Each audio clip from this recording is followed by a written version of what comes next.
Catecismo de la vida espiritual por el Cardenal Robert Sarah. Capítulo 1. Entrar en la vida por el bautismo. La muerte y la resurrección de Jesús han transformado definitivamente la condición humana y su historia. Lo viejo ha pasado, ha comenzado lo nuevo. Todo procede de Dios. Quien ha descubierto a Cristo y vislumbrado el sentido de este misterio está llamado a conformar con Él toda su existencia, renunciando a su anterior modo de vida y despojándose del hombre viejo corrompido por sus apetencias seductoras, renovado en la mente y en el espíritu y revestido de la nueva condición humana creada a imagen de Dios, justicia y santidad verdaderas. Y eso significa algo más que cambiar la dirección de la propia vida. Significa considerarse vivo para Dios en Jesucristo, incorporarse de manera real a la intimidad de las tres personas divinas. Esa divinización tiene que sumergirnos en el asombro y la adoración, porque Dios nos ha hecho verdaderamente consortes divina naturae, partícipes de la naturaleza divina. Nos ha hecho entrar en la plenitud total de Dios. De este modo lleva a plenitud nuestro ser, creado a su imagen y semejanza, llamado a la santidad y a la comunión con Él. Esto es lo que ocurre en el sacramento del bautismo, en el que se cumplen las promesas hechas por Dios a lo largo del Antiguo Testamento. Morir y resucitar con Cristo. El bautismo es el sacramento que nos introduce en la vida cristiana, nos hace hijos de Dios, nos incorpora de manera visible a la Iglesia, la santa gran familia de Dios, para que podamos recibir de modo válido y fecundo los demás sacramentos y participar con fruto en el culto cristiano, siempre y cuando un pecado grave no nos haga perder la gracia recibida en el bautismo. En este caso, aún nos queda la marca indeleble de los hijos de Dios que nos permite acudir al confesionario para recibir su perdón y volver a acoger dentro de nosotros al Señor en el sacramento de la Eucaristía. Todos estos dones los recibimos en el bautismo, el sacramento por el que somos alcanzados, tocados por la obra de la redención. El rito del agua, llevado a cabo bien por inmersión, bien derramando un poco de agua sobre la cabeza del catecúmeno, sepulta de manera simbólica al bautizado en la muerte de Cristo para hacerle participar de su resurrección. Por eso el bautismo es una inmersión en el misterio pascual, un paso como el de los hebreos por el Mar Rojo cuando salieron de Egipto hacia la tierra de la alianza. Así lo explicaba Orígenes. En el paso del río Jordán, el arca de la alianza guiaba al pueblo de Dios. Los sacerdotes y levitas que la llevaban se pararon en el Jordán, y las aguas, como en señal de reverencia a los sacerdotes que la llevaban, detuvieron su curso y se amontonaron a distancia, para que el pueblo de Dios pudiera pasar impunemente. No pienses que aquellas hazañas son meros hechos pasados y que nada tienen que ver contigo, que los escuchas ahora. En ti se realiza su místico significado. En efecto, tú que acabas de abandonar las tinieblas de la idolatría y deseas ser instruido en la ley divina, eres como si acabaras de salir de la esclavitud de Egipto. Al ser agregado al número de los catecúmenos y al comenzar a someterte a las prescripciones de la Iglesia, has atravesado el Mar Rojo, y como en aquellas etapas del desierto, te dedicas cada día a escuchar la ley de Dios y al contemplar la gloria del Señor, reflejada en el rostro de Moisés. Cuando llegues a la mística fuente del bautismo y seas iniciado en los venerables y magníficos sacramentos por obra de los sacerdotes y levitas, parados como en el Jordán, los cuales conocen aquellos sacramentos en cuanto es posible conocerlos, entonces también tú, por ministerio de los sacerdotes, atravesarás el Jordán y entrarás en la tierra prometida. Es en esa Pascua cuando, dice San Ambrosio, Cristo abre para todos los hombres las fuentes del bautismo. Considera dónde eres bautizado. ¿De dónde viene el bautismo? De la cruz de Cristo, de la muerte de Cristo. Ahí está todo el misterio. Él padeció por ti, en Él eres rescatado, en Él eres salvado. La participación en la muerte y en la resurrección de Jesús nos convierte en hijos en el Hijo. Así es como la tradición de la Iglesia, tanto en Oriente como en Occidente, ha interpretado la doctrina de San Pablo. El hombre nuevo o el hombre interior engendrado en el bautizado por el Espíritu Santo no es otro que el Hijo de Dios, cuya imagen en el hombre ha recuperado su gloria original.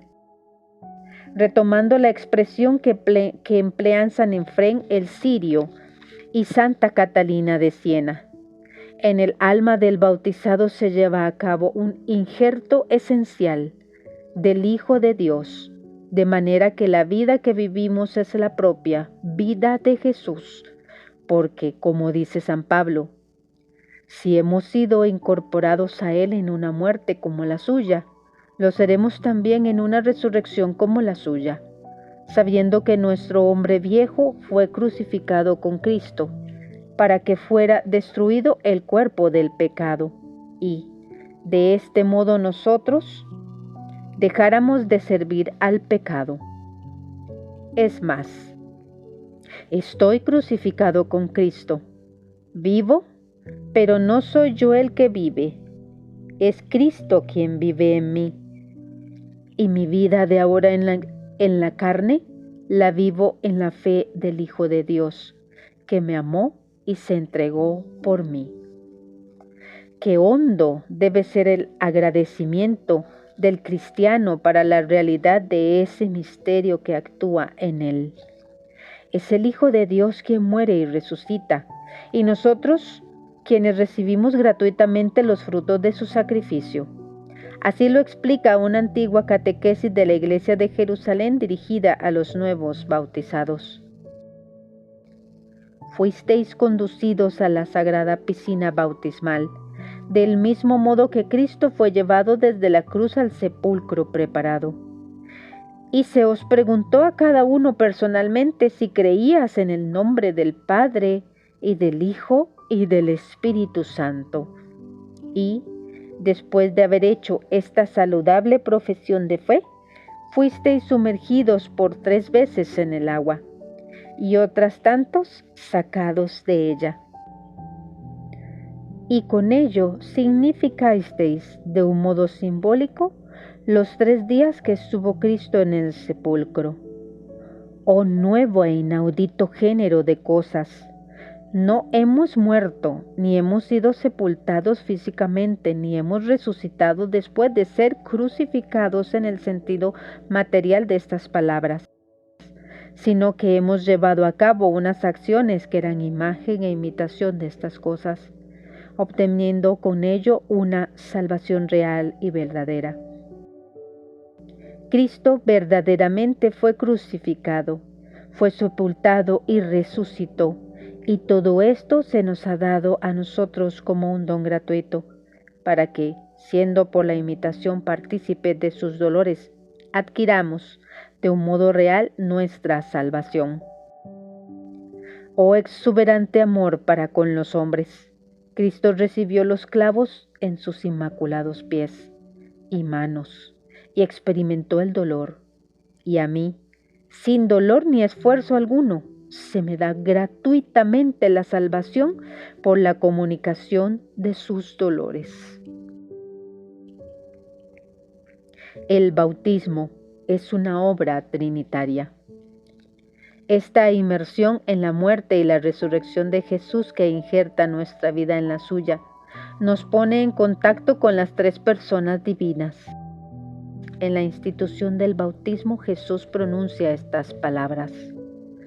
Id, pues, y haced discípulos a todos los pueblos, bautizándolos en el nombre del Padre y del Hijo y del Espíritu Santo, enseñándoles a guardar todo lo que os he mandado. Y sabed que yo estoy con vosotros todos los días hasta el final de los tiempos.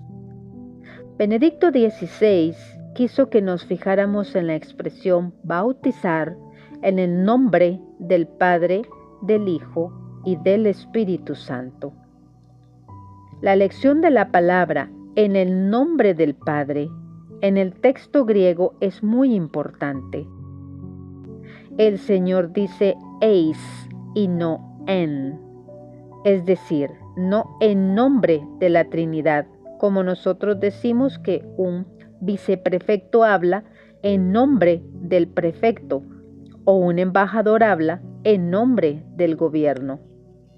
No dice eis tu onoma, o sea, una inmersión en el nombre de la Trinidad, ser insertados en el nombre de la Trinidad. Una interpenetración del ser de Dios y de nuestro ser, un ser inmerso en el Dios Trinidad, Padre, Hijo y Espíritu Santo. Como en el matrimonio, por ejemplo, dos personas llegan a ser una carne, convirtiéndose en una nueva y única realidad con un nuevo y único nombre. Benedicto XVI prosigue recordando cómo Dios se llama a sí mismo el Dios de Abraham, el Dios de Isaac y el Dios de Jacob, y explica cómo incorpora a esas tres personas dentro de su nombre, de manera que se convierten en el nombre de Dios. Así vemos que quien está en el nombre de Dios, quien está inmerso en Dios, está vivo. Porque Dios, dice el Señor, no es un Dios de muertos, sino de vivos. Y si es Dios de estos, es Dios de vivos.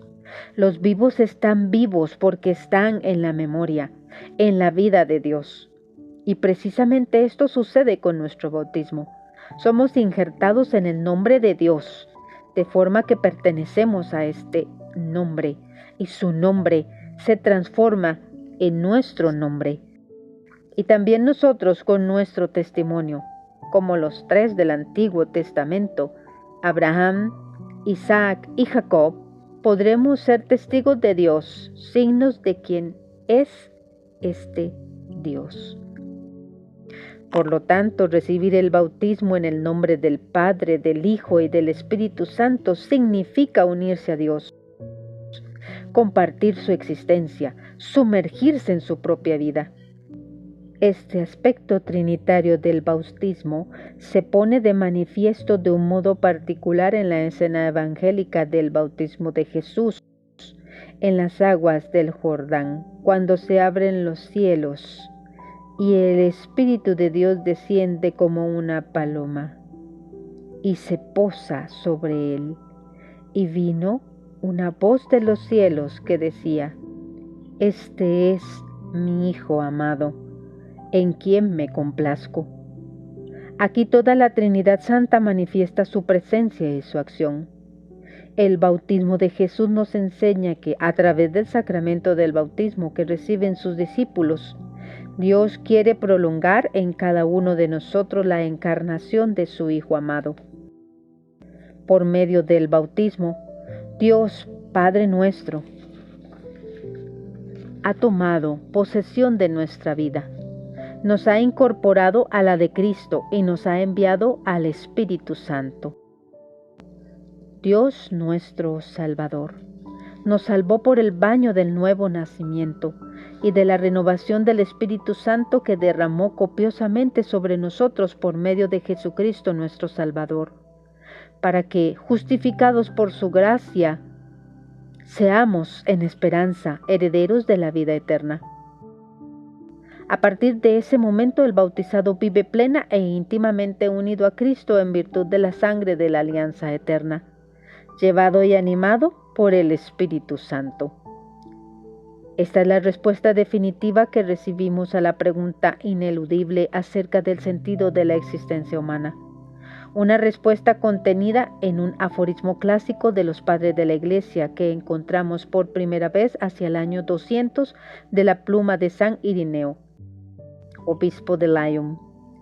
Deus homo factus est un homo fieret Deus. Dios se ha hecho hombre para que el hombre se haga Dios. El bautismo que nos sumerge en la Sagrada Trinidad es una divinización en el Hijo único a través de la humanidad de Cristo. Dios ha hallado el modo de hacernos consortes divina nature, partícipes de la naturaleza divina. En Jesús, verdadero Dios y verdadero hombre, se encuentra la plenitud de la gracia. Y de su plenitud, todos hemos recibido gracia por gracia. Según una imagen habitual de los padres, sucede con nosotros lo que sucede al hierro, que una vez introducido en la fragua, se convierte enteramente en fuego. El bautismo nos hace ver que la divinización es el sentido último de la existencia humana, algo que a primera vista puede parecernos exagerado cuando no es presuntuoso. ¿No está en el origen del pecado original el deseo de hacerse igual a Dios? Es verdad, pero el pecado original consistió en pretender convertirse en lo que Dios es empleando las propias fuerzas. El bautismo, en cambio, que destruye en nosotros las consecuencias del primer pecado, es la acogida humilde y agradecida de este don inaudito de la divinización, obra de la Santísima Trinidad en nosotros.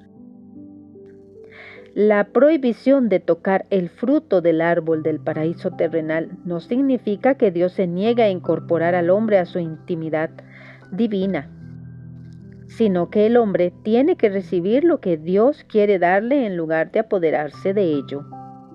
Nuestra divinización consiste en una participación, es decir, nosotros no seremos eternamente Dios como Dios es Dios, infinitos y absolutos, cosa que es imposible, pero sí viviremos de la misma vida que Él. Jesús dijo a los fariseos: ¿no está escrito en vuestra ley, yo os digo, sois dioses?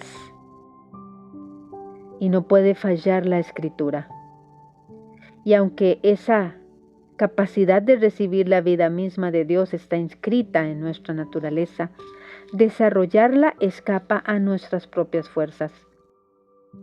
Y cuando el hombre comprende que está hecho para ver a Dios y, al mismo tiempo que la infinita distancia entre la criatura y el Creador no se lo permite, se apodera de él el sentimiento del absurdo de la vida, que lo disuade de buscar a Dios.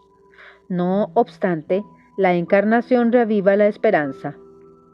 El hecho de que el Verbo de Dios haya querido asumir la naturaleza humana en la unidad de su persona demuestra claramente que el hombre sí puede unirse a Dios. ¡Cuánto gozo! ¡Qué privilegio! ¡Qué gracia inaudita la de ser bautizado en el nombre del Padre y del Hijo y del Espíritu Santo! Y al mismo tiempo, ¡qué responsabilidad tan formidable y aterradora! Recibir el bautismo no es solamente un acontecimiento gozoso y liberador. Aceptar con la ayuda de la gracia divina el reto de vivir conforme a la fe en medio de un mundo hostil a Dios y al Evangelio es también una decisión trascendental y una inmensa responsabilidad. Es, en definitiva, aceptar la cruz, el sufrimiento y la muerte en nombre de Jesús para resucitar con Él. Por eso nos dice San Pedro que el bautismo no es purificación de una mancha física, sino petición de Dios de una buena conciencia por la resurrección de Jesucristo, el cual fue al cielo, está sentado a la derecha de Dios. ¿Qué cambio debe obrar el bautismo en mi vida? El bautismo nos renueva y nos transforma en lo más hondo de nuestro ser. Ser cristiano, decía San José María Escrivá, no es algo accidental, es una divina realidad que se inserta en las entrañas de nuestra vida, dándonos una visión limpia y una voluntad decidida para actuar como quiere Dios. El bautismo, la confirmación y la Eucaristía no tienen sentido si no llevan a una unión íntima con la persona de nuestro Señor Jesucristo. Estar inscrito en los registros de la parroquia, llevar un nombre cristiano sin vivir del bautismo, participar en los ritos sin trasladarlos a la vida, vivir sin un contacto personal con Jesús, no comprometerse a una verdadera amistad con Dios es hacer vano y estéril nuestro cristianismo. El bautismo es una inmersión purificadora en la sangre de Cristo, pero aceptar esta purificación junto con el don inmerso de la filiación divina significa aceptar también que a partir de ese momento la brújula de mi existencia es la voluntad del Padre. Precisamente por eso el bautismo de Jesús constituye un ejemplo para nosotros. De hecho, Él no necesita ser purificado. San Juan Bautista exhorta a quienes acuden a bautizarse a abandonar el pecado para emprender una nueva vida. Entonces, ¿qué va a buscar Jesús al Jordán si Él no tiene pecado? Déjalo ahora. Conviene que así cumplamos toda justicia. La justicia que viene a cumplir, señala Benedicto XVI, es la perfecta fidelidad a la voluntad de salvación del Padre, que pide a Jesús que se haga solidario con nuestra humanidad pecadora. En este gesto Jesús anticipa la cruz, da inicio a su actividad ocupando el lugar de los pecadores, asumiendo sobre sus hombros el peso de la culpa de toda la humanidad, cumpliendo la voluntad del Padre, recogiéndose en oración. Jesús muestra la íntima relación con el Padre que está en el cielo. Experimenta su paternidad, capta la belleza exigente de su amor y en el diálogo con el Padre recibe la confirmación de su misión. En las palabras que resuenan desde el cielo está la referencia anticipada al misterio pascual, a la cruz y a la resurrección. La voz divina lo define: mi Hijo el amado, refiriéndose a Isaac, el hijo amado que el padre Abraham estaba dispuesto a sacrificar. Según el mandato de Dios, Jesús no es solo el hijo de David, descendiente mesiánico regio, o el siervo en quien Dios se complace, sino también el Hijo unigénito, el amado, semejante a Isaac, que Dios Padre dona para la salvación del mundo. El bautismo es una vida recibida. La primera consecuencia que tiene el bautismo en nuestra vida, y en la que me gustaría insistir aquí, es que esa vida nueva y divina que se nos da con el bautismo es una vida recibida. Nadie puede hacerse cristiano simplemente porque así lo decide. Indudablemente no puede faltar el compromiso personal de seguir a Cristo. Ahora bien, como explica San Pablo, es Dios quien obra ese cambio profundo. Es Dios quien activa en nosotros el querer y el obrar para realizar su designio de amor. Y mientras construimos nuestra vida cristiana en el transcurso de nuestra lucha contra el pecado, lo decisivo no es nuestra combatividad moral, sino, retomando la expresión de un comentarista de San Pablo, la obra de Dios en la que participa el compromiso de nuestra fe. El hombre, creado a imagen y semejanza de Dios, está llamado desde el principio a participar plenamente de la vida divina. Eso es lo que lo caracteriza en lo más hondo, más allá de lo que puedan decir las ciencias humanas. Por sí solo es incapaz de divinizarse, de salvar el abismo infinito que separa a la criatura del Creador. Es Dios quien salva ese abismo al asumir nuestra naturaleza humana, al aceptar la muerte para reparar lo que de esa naturaleza el hombre había destruido irremediablemente, y al entregarnos el bautismo para que podamos participar de este misterio y disfrutar sus beneficios. Lo que el hombre tiene que hacer es acoger el don gratuito de Dios. No soy yo, por lo tanto, quien me hago cristiano a mí mismo, sino que es Dios quien me llama a ello, y yo, cogido de su mano e iluminado por Él, me convierto en cristiano con mi consentimiento a la acción divina. No se trata de una especie de autorrealización o autosublimación de mis capacidades. Todo sucede con un consentimiento humilde y con una acogida llena de gratitud, algo totalmente distinto de la voluntad de poder de la ciencia contemporánea, que querría hacer al hombre capaz de crearse a sí mismo a su antojo y escapar de sus límites y de su destino mortal.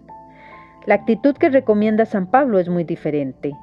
No os amoldéis a este mundo, sino transformaos por la renovación de la mente, para que sepáis discernir cuál es la voluntad de Dios, que es lo bueno, lo que agrada, lo perfecto. La conversión de San Pablo y de San Agustín ilustran de modo admirable el triunfo de la acción de Dios en nosotros. El primero, de camino a Damasco, es derribado por una luz procedente del cielo que lo envuelve con su claridad.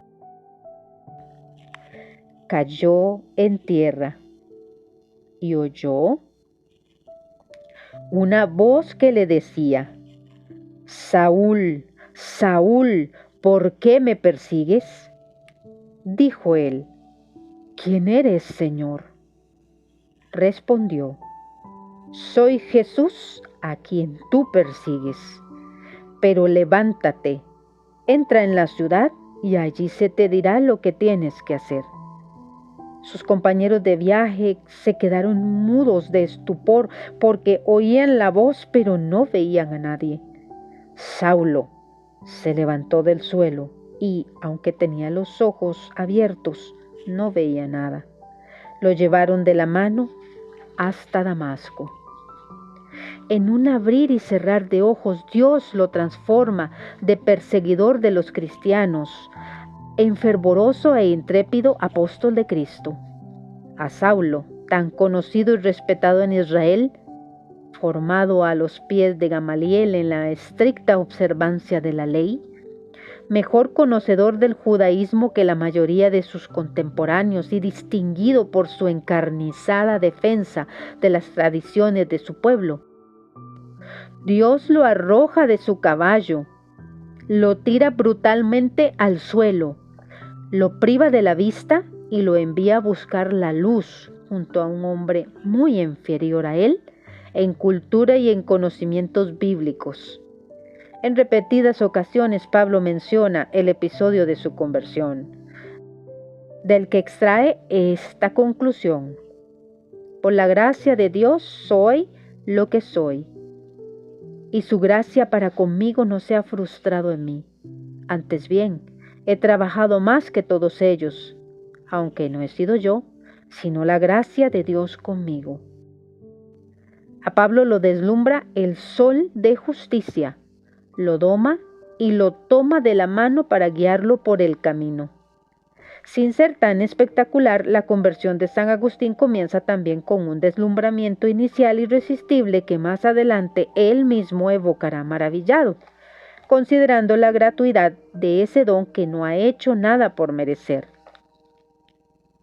Oh eterna verdad y verdadera caridad y amada eternidad, tú eres mi Dios, por ti suspiro día y noche, y cuando por primera vez te conocí, tú me tomaste para que viese que existía lo que había de ver y que aún no estaba en condiciones de ver. Y reverberaste la debilidad de mi vista, dirigiendo tus rayos con fuerza sobre mí. Y me estremecí de amor y de horror, y advertí que me hallaba lejos de ti en la región de la desemejanza, como si oyera tu voz de lo alto: manjar soy de grandes, crece y me comerás. Ni tú me mudarás en ti como al manjar de tu carne, sino tú te mudarás en mí. Dar la espalda a la muerte para recibir la vida de Dios. Esta aceptación del inaudito privilegio que me es concedido solo es pasiva en apariencia, pues implica cierta renuncia en la que se perfila ya el misterio de la cruz. Sí, cuando me dejo quemar por el fuego del Espíritu, cuando muero a mi pecado, a mi pretensión de autonomía e independencia, entonces me convierto realmente en cristiano. Esta renuncia fundamental conlleva otras, lo que las liturgias bautismales llamaron desde muy pronto renunciar a Satanás, a todas sus seducciones y a todas sus pompas. En los primeros siglos del cristianismo, las pompas de Satanás eran ante todo los grandes espectáculos sangrientos en los que la muerte, la crueldad y la violencia habían pasado a ser una diversión. Recordemos los espectáculos organizados en el Coliseo, donde los hombres se habían obligados a enfrentarse a animales feroces para acabar devorados y descuartizados por las fieras hambrientas. Recordemos a los gladiadores, cuyos sangrientos combates concluían con la muerte. En tiempos de Nerón, prendían fuego a la gente para que, como antorchas encendidas, iluminaran la ciudad de Roma. Entre el pueblo romano, la perversión de la alegría, del placer, del verdadero sentido de la vida había convertido la crueldad y la violencia en un entretenimiento, en un juego divertido. Los cristianos tenían que renunciar a esta aparente promesa de una vida opulenta y a todo su libertinaje y su culto al placer. Tenían que decir no a esta presunta cultura de la felicidad que no era en realidad sino una anticultura de la muerte. Más allá de su significado histórico original, las palabras pompas de Satanás pretendían expresar y hacer referencia a un modo de vida en el que se prescinde de la realidad para optar por las meras apariencias, las emociones y el sentimiento, un modo de vida en el que se ignora a Dios, en el que se han corrompido la verdadera naturaleza del hombre y sus valores fundamentales. También en nuestros días tenemos que decir no al cientificismo ateo que, en nombre del progreso, está destruyendo la humanidad. No a una cultura de la muerte predominante, a la perversión de las costumbres. No a la anticultura que se alimenta de la injusticia, del desprecio al otro, de la difamación, de la mentira y se manifiesta en una sexualidad convertida en una mera satisfacción de los instintos, en una diversión exenta de responsabilidad que tiene como corolario la cosificación y comercialización del cuerpo de la mujer, del hombre y del niño. Hemos de rechazar decididamente esas falsas promesas de felicidad y volvernos hacia Jesucristo, fuente de toda felicidad verdadera, camino, verdad y vida, y decirle, sí, a partir de ahora soy tuyo. Decirle un sí al vencedor de la muerte, un sí a la vida en el tiempo y en la eternidad. En un mundo dominado por la cultura de la muerte, ser bautizado significa escapar de la atmósfera asfixiante creada por los enemigos de Dios y fruto de la destrucción sistemática de nuestra humanidad, de cualquier moral y de cualquier religión, de la familia, del matrimonio y de las sagradas relaciones de paternidad, maternidad y filiación. Esta cultura no busca el bien del hombre, solo genera confusión, inseguridad y desarraigo. Se trata de una evolución mortal que día a día de hoy cuenta con el sólido apoyo de los medios de comunicación social. Como tantos otros inventos, dichos medios pueden ser, según el uso que se les dé, lo mejor o lo peor. El futuro de la civilización se halla en manos de quienes son sus dueños y los inspiran, ejerciendo un poder decisivo sobre la formación del juicio y constantemente tentados de manipular la opinión pública. Los medios de comunicación tienen la capacidad de ofrecer contenidos sumamente instructivos que configuren la perspectiva cultural e incluso espiritual. Y, sin embargo, cuánta mediocridad, qué distorsión de la verdad, qué cultura de la mentira, cuánto odio, cuánto encarnizamiento para acabar con tal o cual personaje molesto y sembrar en las mentes la confusión y la ruina del prestigio. Esas técnicas que manipulan a la opinión pública se han utilizado y se siguen utilizando para promover la ideología de género, la destrucción del matrimonio de la familia, la eutanasia, las uniones homosexuales, el matrimonio para todos. Los medios puestos a disposición del fomento de esta cultura contra natura y contra Dios son inmensos y gozan de un importante apoyo político perfectamente organizado. Para enfrentarnos a adversarios tan bien armados, hemos de revestirnos de la armadura de Dios, de la que habla San Pablo, simbolizada por las vestiduras blancas, y del cirio encendido del día de nuestro bautismo. Buscad vuestra fuerza en el Señor y en su invencible poder. Poneos las armas de Dios para poder afrontar las acechanzas del diablo, porque nuestra lucha no es contra hombres de carne y hueso, sino contra los principados, contra las potestades, contra los dominadores de este mundo de tinieblas, contra los espíritus malignos del aire. Por eso, tomad las armas de Dios para poder resistir en el día malo y manteneros firmes después de haber superado todas las pruebas. Este combate para no dejarnos corromper por el mundo que nos rodea es también un combate interior contra el pecado que nos ronda. En Jesús Dios ha destruido definitivamente el pecado y la muerte, y ha hecho brotar la vida. Por medio del bautismo que nos hace participar de este misterio, morimos al pecado. Somos sepultados en Él y resucitados para vivir con Él una vida nueva. Pero eso tiene que traducirse en un entrenamiento diario de todo nuestro ser que nos lleva a morir por Cristo para vivir con Él. Libramos una dura batalla contra Satanás y contra el pecado. Vuestro adversario, el diablo, como león rugiente, ronda buscando a quien devorar. Resistidle firmes en la fe.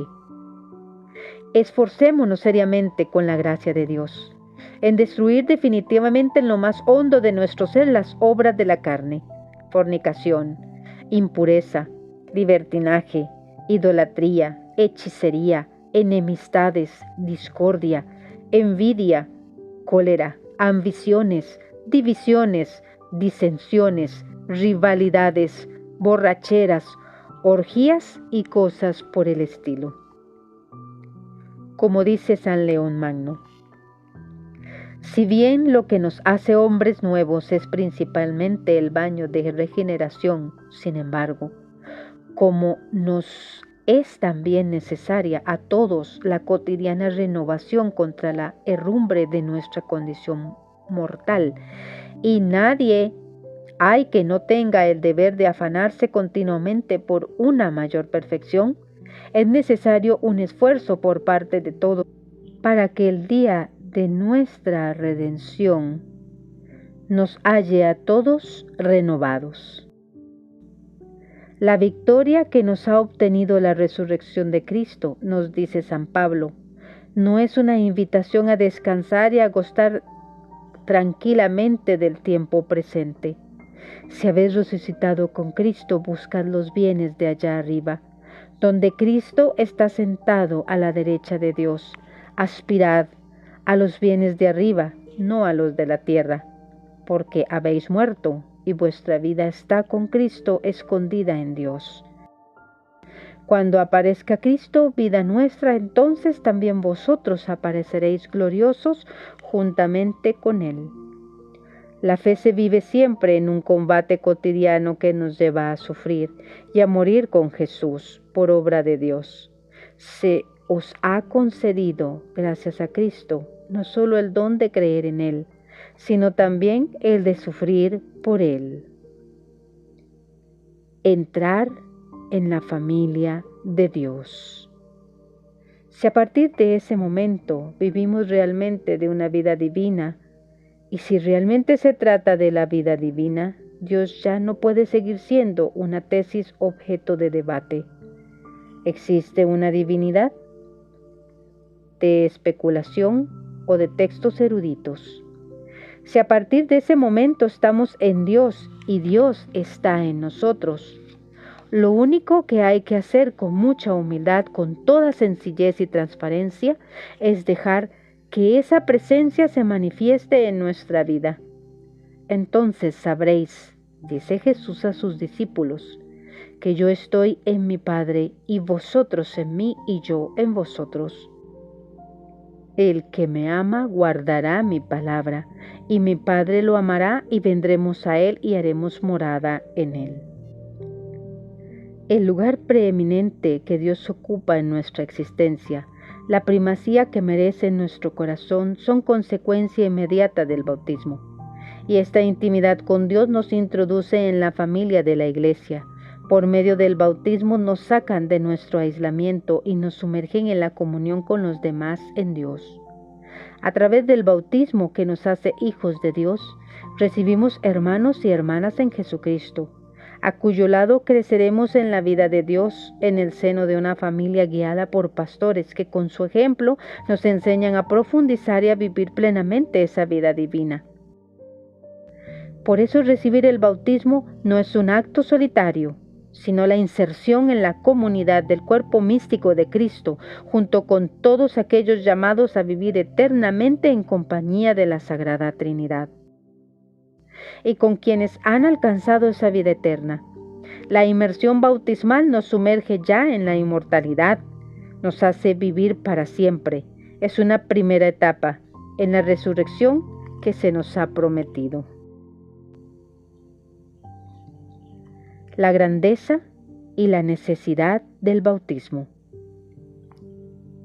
Después de contemplar la realidad del bautismo como una vida nueva, recibida de Dios que nos arranca de la esclavitud del pecado, nos introduce en la Iglesia y nos concede la fuerza para vivir como cristianos en medio de un mundo corrompido. Qué tristeza ver cómo algunas familias cristianas retrasan el bautismo de sus hijos. Como recordaba San José María Escrivá, deciden, sin el menor escrúpulo, retardar el bautismo de los recién nacidos, privándoles, con un grave atentado contra la justicia y contra la caridad, de la gracia de la fe, del tesoro incalculable, de la inhabitación de la Trinidad Santísima en el alma, que viene al mundo manchada por el pecado original. A veces ese retraso responde al deseo de celebrar una ceremonia comunitaria en la que participen varios niños, como si Dios tuviera necesidad de algo así para establecer su morada en el alma de cada uno de ellos. Quienes fomentan esta práctica pastoral, tanto si son depositarios de alguna autoridad como si se la arrogan, instilan en el pueblo de Dios la tibieza en la fe y el relativismo doctrinal. Habría que preguntarse si realmente creen que la pertenencia a la Iglesia y a Cristo que conlleva el bautismo es necesaria para la salvación como único medio del que dispone la Iglesia, para borrar el pecado original, obstáculo para la gracia santificante y la amistad con Dios. Últimamente, en el contexto de la crisis sanitaria mundial, a veces hemos podido leer, escrito incluso por algunas plumas episcopales, que durante el periodo de confinamiento era conveniente posponer los bautizos, en contra del mandato de la Iglesia de bautizar sin demora. ¿Qué es lo que pretenden proteger decisiones y sugerencias como estas? La vida sobrenatural de los niños o las condiciones higiénicas de la reunión familiar que sigue a la ceremonia y que muchos consideran lo esencial del bautismo. Por eso exhorto a todos los padres cristianos, en nombre de Jesucristo, a bautizar a sus hijos en los días siguientes a su nacimiento. Que Dios tome lo antes posible posesión de su alma antes de que Satanás venga a habitar en ella, la separe de Dios y arruine su inocencia. No disuadan los sacerdotes a las familias de bautizar a sus hijos, exigiendo excesivas garantías de la fe de los padres y de su compromiso a darles una educación cristiana. Es cierto que el Código de Derecho Canónico establece que haya esperanza fundada de que el niño va a ser educado en la religión católica. No obstante, a la hora de juzgar el fundamento de esa esperanza, no olvidemos que quien da la fe y la hace crecer es Dios a través de la Iglesia. Por eso, cuando en el rito del bautismo se preguntaba a los padres, ¿qué pedís a la Iglesia de Dios para vuestro hijo? Ellos contestaban, la fe. Es una lástima que se haya cambiado una respuesta tan trascendental que incluía el compromiso de toda la Iglesia. No neguemos el bautismo a los niños. Sería como dejarlos en las tinieblas del paganismo, destinados a la ira como los demás y esclavos de Satanás.